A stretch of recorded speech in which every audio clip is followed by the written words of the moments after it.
Ya estamos iniciando esta edición de Hablemos a las 12 por T13 en vivo, política y actualidad en nuestro canal y con un invitado que tiene credenciales como ex parlamentario, como ex ministro, un hombre de larga data en la política. Carlos Ominami está con nosotros. Carlos, bienvenido, muchas gracias por estar con nosotros. Gracias por la invitación, Iván.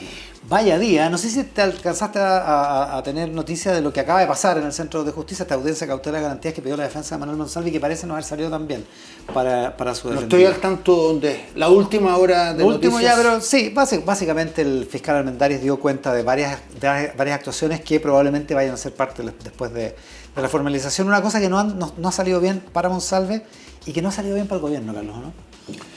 No, yo creo que no solamente para Monsalve y para el gobierno, para el país. Pongamos las cosas en ese plano. Yo soy de las personas que vienen hace mucho tiempo tratando de advertir, tratando de llamar la atención, de generar un debate en torno a lo que está haciendo la declinación de este país desde hace ya bastante tiempo. Este es un tema que no tiene que ver estrictamente con este gobierno. Tiene que ver, yo creo, con gobiernos anteriores de distintos signos.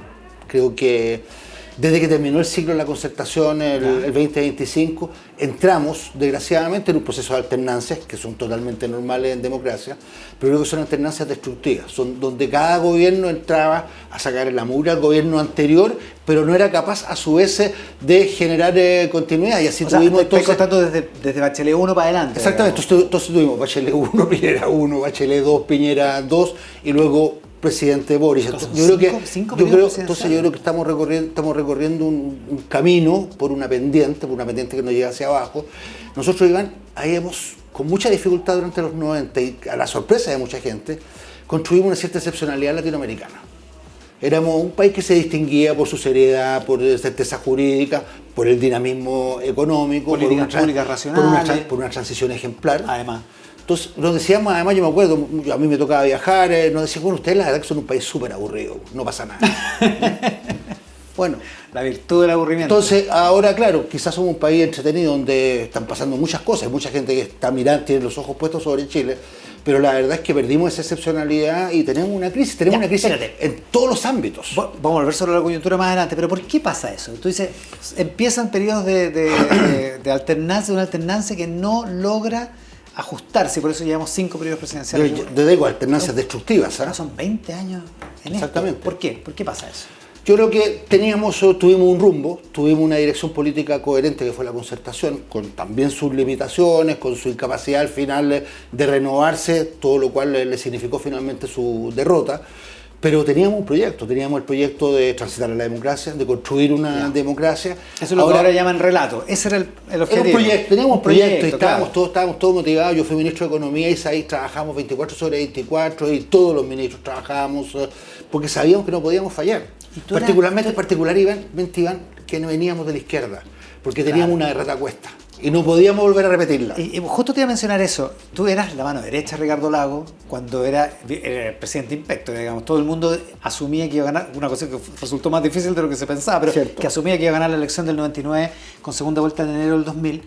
Y tú viviste eso, tú viviste esa expectativa. Esa también era parte del relato, porque como tú lo dices, para la izquierda era muy importante que hubiera un presidente socialista de nuevo en la moneda. Evidente. Ahora era un tiempo de proyectos muy importantes. Y exactamente, yo creo que finalmente el presidente Lagos va a entrar en la historia como un gran presidente, como un presidente que fue capaz de normalizar las relaciones con las Fuerzas Armadas, que era un tema muy, muy complejo, era probablemente el tema más importante. Cuando veníamos de 17 años de dictadura militar, veníamos además de 8 años adicionales de Pinochet, comandante en jefe del ejército. Con senadores designados. Con todo eso, entonces, haber normalizado las relaciones con las Fuerzas Armadas ya era un gran activo. Haber también puesto en un nivel muy alto la autoridad presidencial. Hay gente que puede no gustarle a Ricardo Lagos. Pueden considerar que es un poquito autoritario, pero que puso la autoridad presidencial en sitial muy alto. Eso me parece a mí que es incuestionable. Creo que, desgraciadamente, algo de eso se ha venido perdiendo en el último tiempo. Y creo que eso es parte también de nuestra crisis, pero es parte fundamentalmente, Iván, de la descomposición del sistema político, que es lo que estamos viendo hoy día. Sigamos sobre esa misma línea. El sistema político está estresado, las instituciones están estresadas a tal punto que lo que hemos visto ahora es que el encargado de la seguridad tiene una denuncia por violación que echamos 2 jueces de la Corte Suprema hace 2 semanas, en plazo de 2 semanas. O sea, digo, el estrés de las relaciones entre los poderes, pero además de las instituciones, es máximo en estos momentos y parece que no estamos tan acostumbrados a lidiar con algo así, evidentemente. No, al contrario, yo creo que en el caso nuestro somos una transición que finalmente 30 años no son tantos, ¿eh? Y es un agotamiento muy prematuro, con un nivel muy alto de desconfianza en las instituciones. Somos uno de los países en América Latina que tiene los peores indicadores respecto de confianza en las instituciones, particularmente las instituciones más propias de la democracia, que son dos. Son los partidos políticos y son el Congreso Nacional. Entonces, creo que, bueno, y ahí la conclusión de todo esto es la urgencia de partir por algo, y creo que la urgencia es partir, yo espero, que inmediatamente después de terminado los procesos electorales, que se abra una discusión muy rápida en el Congreso respecto a un conjunto de reformas que permitan iniciar un proceso de saneamiento del sistema político. ¿Tú crees que eso es posible? Porque creo que sí. Lo que pasa es que los incumbentes, que son los propios parlamentarios... Bueno, pero aquí lo que pasa es lo siguiente, yo tengo confianza y lo digo con un cierto conocimiento de causa, de que las principales fuerzas políticas de este país, de derecha, de centro y de izquierda, van a ser capaces de ponerse de acuerdo para poder establecer un conjunto de reformas que tienen que ver con el umbral, tienen que ver con que terminen los emprendimientos casi personales que hay hoy día en el Parlamento y tengamos un sistema... Un emprendimiento, una buena manera de definirlo. Tengamos un sistema con 5 o 6 partidos que reflejen bien la diversidad de la ciudadanía, pero no podemos tener 19, 20 partidos políticos. Y decirte lo siguiente, adicional, si esto no se hace ahora y se elige el próximo Congreso en octubre bajo las mismas reglas, vamos a terminar con un Congreso que esta vez sí va a ser completamente irreformable.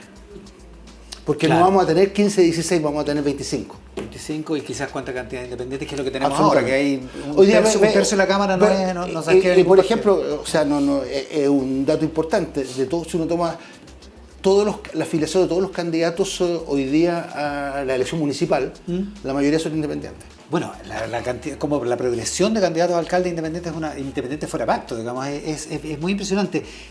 A propósito de eso, un buen resultado de los independientes este fin de semana podría motivar que la política profesional se apresurara, se apurara, le pusiera velocidad, digamos, a esta reforma. Yo espero, o sea, yo creo que independientemente del resultado de esta elección, necesario, que además quiero llamar la atención sobre lo siguiente, ¿eh? Todo el mundo, la gente está tan desentendida de los procesos electorales, incluso el debate en la opinión pública más ilustrado, entonces la gente dice, claro, tenemos las elecciones del fin de semana, pero ojo, tenemos las elecciones del fin de semana, pero tenemos después la segunda vuelta el 24 de noviembre, exacto, que van a ser prácticamente en todo Chile. Prácticamente en todo Chile va a haber segunda vuelta, o en la mayoría de las regiones. Y esa va a ser una elección mucho más polarizada, porque va a ser elección gobierno-oposición. Claro. Aquí hay dos candidatos. En el caso de las elecciones municipales es mucho más enredado, hay muchas comunas donde hay 4, 5, 6 candidatos. Claro, las conclusiones son más yo creo finas, que además los argumentos van a ser también muy locales. En la discusión, en las campañas por segunda vuelta del 24 de noviembre, lo que vamos a tener ahí es un debate mucho más político, porque va a ser gobierno-oposición. Claro, y ahí también va a haber un resultado que no necesariamente va a ser favorable para el gobierno, Carlos. Es evidente que la derecha tiene mucho que ganar, porque parte prácticamente de cero. De 16 gobiernos regionales tiene uno. Entonces es más o menos normal que en una situación como la que tenemos hoy día puedan ganar varios y terminar más o menos empatados. Pero es el número absoluto de gobernadores, pero el número absoluto de votos en concejales, que eso lo vamos a ver este domingo, yo creo que va a haber un cambio. Hay que recordar que la derecha, los votantes de derecha no participaron de la última municipal, digamos. Claro, yo creo que lo que todo el mundo, o sea, la gente anticipa, y me parece a mí que es un anticipo razonable, los expertos electorales anticipan que va a haber mucha votación por los outsiders y probablemente también votaciones por un partido que se ha especializado en trabajar sobre la base de los miedos y a veces las peores reacciones de la gente, que es el Partido Republicano. Va a ser un buen debate ese, porque el Partido Republicano probablemente se convierta en el partido más votado de Chile, como individualmente. Y a la izquierda le gusta insistir, o le gusta coquetear con la idea de que el Partido Republicano es antidemocrático, pero en la práctica el Partido Republicano se ha comportado dentro de las reglas de la democracia siempre. Es cierto, pero agitando también los temores, muchas veces las más bajas pasiones, la cosa contra los inmigrantes, todo el tema cuando uno escuchaba, por ejemplo, al ex diputado Castro. Que hay tierra fértil en algunos de esos asuntos con los que está pasando. Sí, no, sin lugar a dudas, como dirían los mexicanos, en todas partes se cantan, no se cantan buenas rancheras, ¿ya? Pero no, pero cuando uno lo ve alegar contra la judicialización, cerrar el Ministerio de la Mujer, salirnos de Naciones Unidas, terminar con en todos los encuentros de las ultraderechas en América Latina y en Europa, cuando uno lo ve próximo con Milei, próximo con Bolsonaro, uno dice, ojo, cuidado. Bueno, pero ese será un debate más adelante, probablemente desde el lunes adelante. Volvamos un poco a la coyuntura. Hablemos de cómo el gobierno ha manejado la crisis de Manuel Monsalve. Yo repito ahí las palabras de la ministra Toá.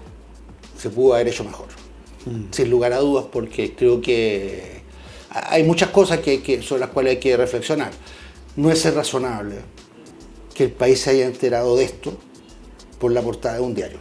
Eso no es razonable. El gobierno tenía que haber tomado la determinación de haber hecho público esto antes. Y tuvo tiempo de reaccionar, ¿eh? Tuvo tiempo de reaccionar. ¿Sabes lo que pasa? Yo creo, Iván, que aquí en esto, tratando así de entender y de ser como bien objetivos, hay como un choque entre dos aproximaciones, como la aproximación personal y la aproximación política. En la aproximación personal uno entiende. Si a uno le dijeran, mire, Iván Valenzuela violó a alguien. Si uno lo creería, supongo. Entonces, yo no lo creería. Entonces, lo primero que haría sería tratar de informarme, tratar de saber si es cierto o no es cierto. Me daría el derecho a la duda. Exactamente. Entonces, creo que en eso hay algo de muy comprensible, por ejemplo, en la actitud de la ministra Toá. Pero también está la perspectiva política, y en la perspectiva política era evidente que alguien que ya está, en el fondo, confeso de una falta política mayor, haberse copeteado el día domingo 22 de septiembre, mientras todavía no se cerraban las fiestas patrias, donde habíamos tenido un fin de semana muy complicado, con 36 muertos, y haberse puesto en una situación en donde se perdió el conocimiento, que eso lo hiciera el ministro del Interior. Eso requería de un tratamiento muy rápido y apartarlo muy rápidamente, muy drástico, y apartarlo inmediatamente. Esto no significa prejuzgar respecto de la presunción de inocencia. Eso es otro tema. Presunción de inocencia. Estamos hablando de la dimensión política del asunto. Pero la dimensión política en un encargado de seguridad, eso era imperdonable. Eso era imperdonable y requería también de una decisión muy severa. Ahora, esto se mezcla, yo digo, con la posición más personal de decir, a ver, ¿cómo será posible? Porque la verdad es que todos estamos demasiado sorprendidos, estamos perplejos con lo que ocurrió. ¿Tú lo conocías a Manuel? Yo lo conocía, pero poco. Habíamos tenido ocasión también de vernos en algunas actividades del Partido Socialista, pero la verdad es que lo conozco poco, pero tenía la mejor opinión de él. Siempre escuché hablar de que era uno de los buenos diputados del Partido Socialista, y en general los diputados del Congreso, alguien que estaba haciendo un trabajo importante, se había ganado la confianza, no del presidente de la República, se había ganado la confianza de la ciudadanía. Era una persona que era confiable, la gente sentía que era como medio aburrido así, pero era serio, y era alguien que sabía de lo que estaba hablando. Entonces, la verdad es que es muy lamentable todo esto, y repito, creo que es cierto lo que dijo la ministra Toá, y que esto se pudo haber hecho mejor. Hoy día conversaba con Tatiana Clima, la ex jefa de prensa del presidente en Tele 13 Radio, y ella decía que si ella hubiera estado en esto, o sea, lo que ella pensaba como una estrategia razonable para empezar, el primer paso es mantener la crisis muy lejos del sillón presidencial, muy lejos del presidente, cosa que evidentemente no ocurrió. Bueno, ni por lo que hizo la ministra Toá. Sí, eso es exactamente la inversa. Por de pronto, ni por lo que hizo la ministra Toá el martes pasado, y por supuesto con la conferencia de prensa. Ya puede haber una equivocación, intuyo que piensas que es una equivocación, pero se manejó esto después hasta el nivel de que el presidente llega a la conferencia de prensa del viernes pasado. ¿Qué piensas de eso? O sea, creo que ya es una declaración que es tardía. Te lo dije recién. Yo creo que ya el día martes en la noche existían los elementos como para haber dicho, mira, el subsecretario tiene que apartarse, no puede seguir. Es el primer error, digamos, por decirlo así. Yo creo que en eso, y creo que ese es el principal error. Creo que muchos de los otros errores se hubieran evitado si esa hubiese sido la decisión. Ahora, pero eso no pasó. Yo entiendo también que hubo algo también como de buen corazón en esto, algo de humanidad, de decir, mira, a ver, ¿cómo puede ser posible que algo tan enorme como esto sea verdad? Entonces uno entiende también que se le haya dado plazo, que haya estado el tema de que converse con la familia, pero la verdad es que el enfoque en la aproximación personal no podía primar por sobre la aproximación política. Aquí estamos hablando de las instituciones, aquí estamos hablando de la seguridad del país. Claro, pues yo me imagino que los presidentes Lagos, Frey, Elwin, o sea, imagínate la imagen que uno tiene de Elwin como de una persona con buen corazón, digamos, entre otras cosas, una persona capaz de llorar pidiéndole perdón al país por los crímenes de la dictadura. Esa persona también tiene que haber tenido una dimensión personal para analizar las cosas, digamos, pero hay que ser implacable, pero hay que ser... Sí, ¿no? Yo no sé, no tuvimos nunca un caso de este tipo, pero yo claro. recuerdo algo parecido, completamente distinto, pero alguien que se salió una falta mínima. ¿Ya? Me acuerdo ahí, debe ser un subsecretario que salió a hacer como un anuncio sobre un tema económico, ¿ya? Sin haber conversado con nosotros que éramos la dirección económica. ¿Ya? Duró 2 horas en el cargo. Ya. Fuera. Y uno lo podía entender humanamente y todo. Eso no, quería armar un reajuste para los jubilados, estábamos hablando, no sé, una buena persona, una buena persona, entonces uno hubiera dicho, buena persona, bueno, lo dejamos, pero no, aquí la verdad es que... Ya. Entonces, se comete ese primer error y llega la conferencia del viernes. ¿Qué opinas de ese acto? Porque, de verdad, en el gobierno hay gente del círculo más cercano al presidente que todavía hoy te dice que considera que no se han visto todavía los frutos de eso y que eso estuvo correcto. Incluso también al interior de la moneda hay un análisis en parte positivo respecto a lo que hizo el presidente. Yo entiendo los sentimientos del presidente. Entiendo que, siguiendo con esta idea del enfoque personal, el enfoque que pone por delante el corazón, los sentimientos, entiendo que el presidente haya querido ser totalmente transparente y responder todas las preguntas que se le formularan. Eso choca con una razón política, con la necesidad también de preservar la autoridad presidencial. Yo creo que en un país tan presidencial como nuestro, a mí no me gusta el presidencialismo, pero en un país tan presidencial como este, el presidente tiene que mantener una autoridad, tiene que ponerse en un lugar en donde la autoridad presidencial esté permanentemente preservada, y creo que en ese momento uno sentía una buena persona, pero no sentía necesariamente un buen presidente. ¿Y la autoridad presidencial, en tu opinión, se vio lastimada con esa performance? Cuando la propia directora de prensa está tratando de prender en la plena al presidente de la República, hay un problema con la autoridad. No fue un buen momento. Dicho eso, no viste la audiencia de control de garantías que acaba de ocurrir, pero... Estaba pensando lo que iba a decir en esta conversación. El fiscal Armendáriz ha sugerido, que tiene antecedentes, que dan cuenta de actuaciones que... pegan en el palo si es que no están derechamente en la obstrucción a la justicia, como por ejemplo, siendo subsecretario, haber ordenado que un funcionario de la PDI haya tomado contacto con quien era la denunciante del subsecretario. Si se llega a formalizar a Manuel Monsalve, si el caso sigue avanzando, si llega a prisión preventiva, por ejemplo, ya no por el asunto de la violación, que ya veremos, y habrá que respetar de todas maneras la presunción de inocencia. La presunción de inocencia también, te agrego una cosa, y eso hay que saberlo. En más del 90% de los casos de las mujeres que presentan denuncias por violación son ciertas. Ya, o sea, ya, partamos de esa base. Digámoslo también con partamos de esa base. Pero incluso dejando de lado ese aspecto del caso, solo en el tema de la obstrucción a la justicia y de la posibilidad que tuvo Monsalve de quedarse en el cargo hasta que salió en la segunda, digamos. ¿Piensas que puede tener repercusiones políticas más allá del propio Mario Monsalve? Habrá que verlo. Si el caso evoluciona hacia ese lado. Pudiera ser. No quiero prejuzgar, no conozco todos los detalles, pero creo que va a estar abierto y sin lugar a dudas la oposición también no va a resistir la tentación de utilizar políticamente que hasta ahora ha estado sobrio. Claro, por una razón también bastante obvia. porque mejor dejar que el gobierno se enrede con sus dificultades. ¿Para qué aparecer aprovechándose, en consecuencia de que los hechos también han trabajado para la oposición? Ahora yo espero que esto no tenga consecuencias en esta elección, que es una elección que tiene un elemento muy local. ¿Pero crees que puede tener consecuencias después de la elección en un cambio de gabinete, por ejemplo? Más allá del cambio de gabinete obvio que va a haber por la renuncia de algunas personas. O sea, Iván, por eso la elección, te lo dije al principio, hay que tomar en consideración que vamos a estar todo el mes de noviembre en campaña. Claro. Van a haber segundas vueltas. Ya, o sea, esto va a ser... hay probablemente algunos, creo que van a ser bastante pocos, pero creo que van a haber algunos ministros que van a renunciar. Tienen que renunciar antes del 15 de noviembre. Antes del 15 o el 17, sí, por ahí.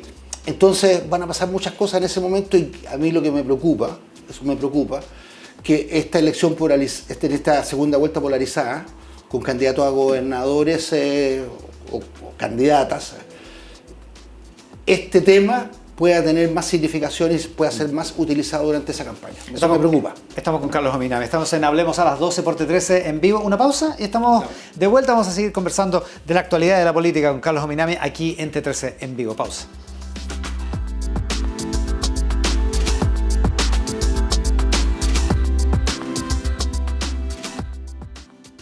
Vuelve Home Fest a Chile. Del 30 de noviembre al 1 de diciembre no te pierdas el evento más grande dedicado al hogar. Descubre más de 120 stands en Metropolitan Santiago, ex Casa Piedra, con la mejor oferta en propiedades, construcción, decoración, autos, tecnología y emprendedores. Ven a hacer tus compras navideñas. Además, disfruta de juegos, actividades y sorpresas para toda la familia. La entrada es gratuita. Te esperamos en Home Fest. Organiza yapo.cl. En Nova sabemos que la limpieza nunca termina. Por eso ahora crecimos a un formato gigante. La Nova, por favor. ¿Y la Nova?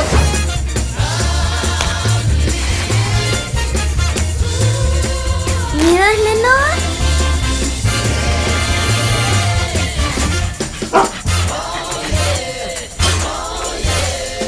Nueva Nova Ultra Absorb Gigante. Hojas un 30% más absorbentes para limpiar hasta el último detalle. Nova, marca número 1 en absorción. Una marca de Softies.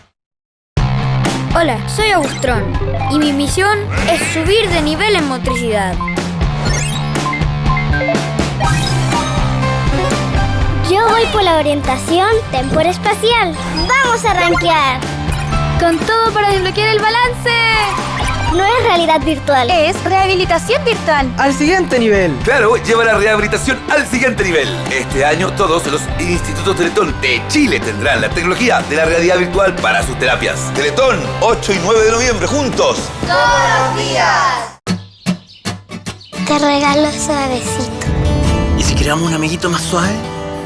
Tiene que ser más suave. Elite Ultra Suave con tecnología Soft Touch.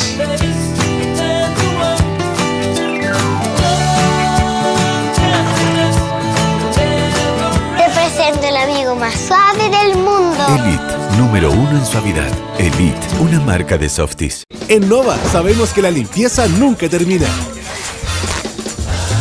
Por eso ahora crecimos a un formato gigante. La Nova, por favor. ¿Y la Nova?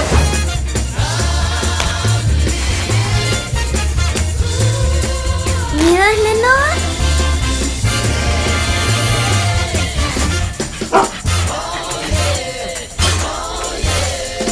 Nueva Nova Ultra Absorb Gigante. Hojas un 30% más absorbentes para limpiar hasta el último detalle. Nova, marca número 1 en absorción. Una marca de Softies. Hola, soy Augustrón y mi misión es subir de nivel en motricidad. Yo voy por la orientación temporoespacial. ¡Vamos a rankear! Con todo para desbloquear el balance. No es realidad virtual, es rehabilitación virtual. Al siguiente nivel. Claro, lleva la rehabilitación al siguiente nivel. Este año todos los institutos Teletón de Chile tendrán la tecnología de la realidad virtual para sus terapias. Teletón, 8 y 9 de noviembre, juntos. Todos los días. ¿Otra vez revolcándose en el barro? ¿Segura que es solo barro? Hay cosas que solo quedan limpias si usas un desinfectante, un limpiador y una fragancia. O simplemente Clorox Expert. Una solución total de limpieza para grandes superficies en un solo producto. Prueba Clorox Expert. Te regalo suavecito. ¿Y si creamos un amiguito más suave? Tiene que ser más suave. Elite Ultra Suave con tecnología Soft Touch.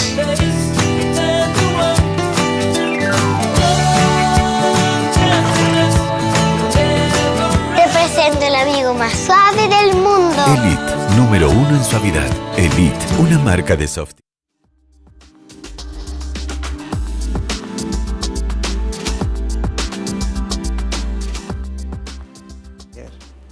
Estamos en Hablemos a las 12 por T13 en vivo, hoy con Carlos Ominami. Carlos, está la audiencia de control de garantía pedida por la defensa de Manuel Monsalve. Escuchemos un minuto qué está pasando. Habla la defensa de Monsalve. El raciocinio del magistrado Cayul no está en la lógica de incautarle todo lo que tenga hasta un pendrive que se compró hace 2 minutos.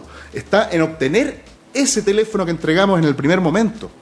¿El otro cabrón que está con las Orbits? Ahora, eso respecto de la fundamentación, de que no... El tercer teléfono, que aquí hay 3 teléfonos involucrados, no estaba en la lógica del magistrado Cayul cuando él emite la orden. Estaba el segundo. ¿Ya? Ahora, también la defensa de Manuel Monsalve argumentando respecto de la incautación de los teléfonos en torno que se incautan por una orden judicial, una orden de un juez. Y precisa que la orden del juez, dice el abogado de la defensa, busca uno de los teléfonos y no los 3 teléfonos de los que dispone Manuel Monsalve, porque cada vez que le incautan teléfonos tiene un teléfono nuevo y se lo vuelven a incautar. Ese es básicamente el argumento de la defensa. Seguimos atentos, por otra parte, a la audiencia de formalización, a la audiencia de control de garantías pedida por la defensa de Manuel Monsalve, donde ha exhibido ya algunos de sus argumentos la Fiscalía. Eso con el tema de Monsalve. Carlos, lo comentamos a la pasada. Hay un momento estresante para las instituciones que se ve muy expresado en la destitución de 2 jueces de la Corte Suprema, una cuestión que entre medio de toda esta controversia, hasta capaz que no la hayamos aquilatado todavía. Es un asunto francamente muy mayor, porque finalmente en un cuadro así de declive, de fuerte, como tú dices, estreses de las instituciones, desconfianza ciudadana, finalmente el poder que tiene, al cual uno puede recurrir, es la justicia. Si la justicia también entra en crisis, la verdad es que es como el último recurso. En eso yo creo que no es por lo más evidente. En el caso de la ministra Iván, sus propios pares por unanimidad aceptaron este cuaderno de remoción. No el caso del juez Muñoz, a mí me parece muy grave lo que ocurrió. Desgraciadamente ha quedado sepultada la discusión por lo que ocurrió posteriormente con el exdiputado Monsalve. Pero en el caso del juez Muñoz yo tengo 3 preguntas que todavía nadie me las contesta, a mi juicio bien fundamentadamente. La primera, ¿por qué aceptó la mesa de la Cámara de Diputados haber votado en paquete esa acusación? Eso era completamente inadmisible. No puede ser que a una persona se la juzgue por hechos que no tienen que ver con ella. Eso es la primera cuestión. Esa votación no se debe haber producido nunca. Segundo, yo le hago la pregunta a la Corte Suprema: ¿por qué no puso a disposición del debate en el Senado el informe de la Comisión de Ética? Hizo todo lo contrario después, digamos. Entonces, ¿por qué eso no se hizo así? Eso me parece a mí también totalmente incomprensible. Y tercera pregunta: ¿por qué el Senado aceptó votar, sabiendo que había un informe de la Comisión de Ética, que ellos tenían que actuar como jurado, a favor o en contra? ¿Por qué aceptaron votar sin tener el informe de la Comisión de Ética? Que los plazos son perentorios para el Senado, entre 4 y 6 días, digamos. Pero creo que perfectamente el Senado pudo haberse puesto también más duro, como yo creo que debe haberse puesto más dura la mesa de la Cámara, no aceptando ese tipo de votación que era completamente inconstitucional. El Senado también debe haber sido más duro para los efectos de pedir a la Corte Suprema que pusiera sobre la mesa algo tan importante como el juicio de los pares respecto a la persona que estaba siendo acusada. Entonces, creo que esto también abona a esta discusión sobre el mal funcionamiento de las instituciones que nos tienen en el punto en que estamos. A propósito de mal funcionamiento de las instituciones, o a propósito de momentos convulsionados más bien en la historia del país, viste que hubo una controversia porque el presidente fue a ver una exposición del MIR en el Museo de la Memoria. La conozco. Tú fuiste cercano en el Archivo Nacional. En el Archivo Nacional. Y fue el presidente todo, y hay unos textos bien, no sé si laudatorios y moralistas respecto del MIR. ¿Qué piensas? Primero, del gesto presidencial, y segundo, de la exposición misma y de la visión que hay ahora de un movimiento. Mira, dos cosas, Iván. Uno, yo conocí la exposición, estuve en la inauguración de la exposición. Creo que es perfectamente comprensible que el presidente pueda interesarse. Por lo demás, siempre lo ha dicho. Él tiene una cierta admiración por figuras como Salvador Allende, tiene también un interés por alguien como Miguel Enrique. Yo personalmente he tenido un par de ocasiones de conversar con el presidente sobre ese tema. Yo creo que además Miguel Enrique es una figura muy importante. A mí me parece que es alguien que cometió 2 errores garrafales.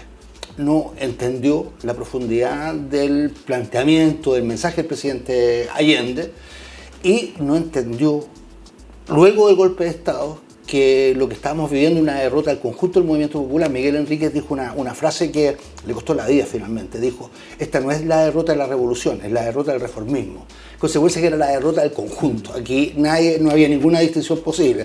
Ahora, lo que hay que decir es que él pagó con su vida sus errores, y yo sí, de Miguel Enríquez rescato lo siguiente. Yo creo que él es parte, después del presidente Allende, de las bases morales que permitieron la reconstitución de un movimiento democrático en Chile. Cuando la dictadura hace el golpe de Estado y dice, bueno, aquí habla de corrupción, habla de las peores cosas, sacrificios como el del presidente Allende, sacrificios como el de Miguel Enríquez, mostraban que la lucha por la cual estábamos era una lucha que valía la pena, por la cual incluso algunos daban su vida. Entonces, creo que estando muy equivocados políticamente, creo que es un aporte a la reconstitución moral de un movimiento democrático en Chile. Es un buen punto, un súper buen argumento, pero dicho eso, idealizar la lucha armada o el tratamiento, el uso de las armas que tenía el MIR como parte de las luchas del pueblo, de las luchas de la izquierda. O sea, yo creo que hay que distinguir ahí van dos cosas. El MIR prácticamente no hizo lucha armada en tiempos de democracia. Y intentó una resistencia armada que le costó la vida a Miguel Enrique, y le costó la vida, y yo siempre lo he lamentado mucho. Significó el exterminio del MIR. El MIR tiene alrededor de 500, 600 muertos, que son jóvenes dirigentes que habrían, por lo demás, si hubieran sobrevivido como sobrevivió Pepe Mujica, por ejemplo, o Dilma. Si las decisiones políticas hubieran sido yo creo que habríamos tenido una mejor izquierda. Ya, pero eso, ya, tienes ese costo. Además, antes del golpe, la lucha armada, idealizarla como tiende a idealizar yo creo que fue un error, yo creo que fue un grave error, y yo tengo también una visión, yo milité en el MIR, y tengo una visión también muy autocrítica de nuestra incomprensión del planteamiento del presidente Allende, que era un planteamiento que transcurría dentro de las instituciones, que había que valorar la democracia. Yo creo que esa era una época donde no valorábamos la democracia, y por eso que fue tan importante posteriormente todo el proceso de renovación socialista, de poner la democracia en el centro, no como una cuestión puramente instrumental, sino como un objetivo trascendente, y es lo que estamos tratando de hacer también en los procesos de renovación del socialismo. Carlos, se nos acabó el tiempo, te agradezco muchísimo la gentileza de estar acá en Hablemos a las 12. Buenos días. Buenas tardes. Buenas tardes. Nos vamos de esta edición de Hablemos a las 12. Aquí en T3 en vivo siguen, después de la pausa, los deportes con Cristóbal Rojas. Nosotros nos encontramos mañana.